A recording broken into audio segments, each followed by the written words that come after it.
Next base line వచ్చేసి ఇది ring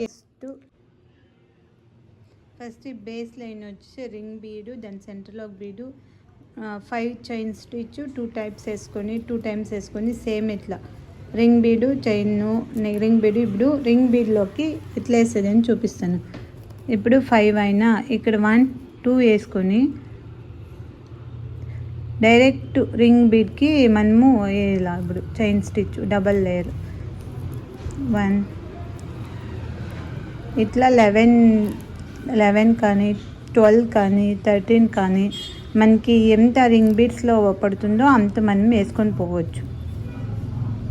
ఇప్పుడు నెక్స్ట్ 5 చైన్ స్టిచ్ చేసేసి ఈ లాక్స్ వేసుకొని నెక్స్ట్ బీడ్స్ తీసుకొని ఒక 3 4 ఇట్లా స్మాల్ సైజ్ బీడ్స్ తీసుకొని ఫస్ట్ ఇట్లా బీడ్స్ వేసి కరెక్ట్గా ఆ హోల్ చూసుకొని ఒక డబల్ క్రోషా వేయాల.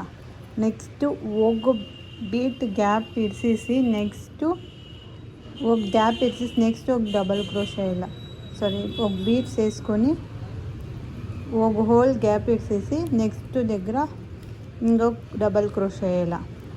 నెక్స్ట్ ఇప్పుడు హ్యాడ్స్ వేసుకొని బీడ్స్ 1 ఇడిసేసి నెక్స్ట్ దాంట్లో ఒకటి యాడ్స్ వేసుకోనాల. ఇట్లా ఫుల్ యాడ్స్ వేసుకొని 4 ఇతర 4 1 సైడ్ 4 నెక్స్ట్ సైడ్ వేసుకొని సెంటర్లో ఇట్లా మనము లీఫ్ డిజైన్ది ఒకటి వేసుకుంటే బీడ్స్ వేసుకుంటే చూసేకి చాలా బాగుంటుంది. ఫుల్ శారీ ఈ తెరని వేసుకున్నాల, అప్పుడు లుక్ వైజ్ చాలా బాగుంటుంది.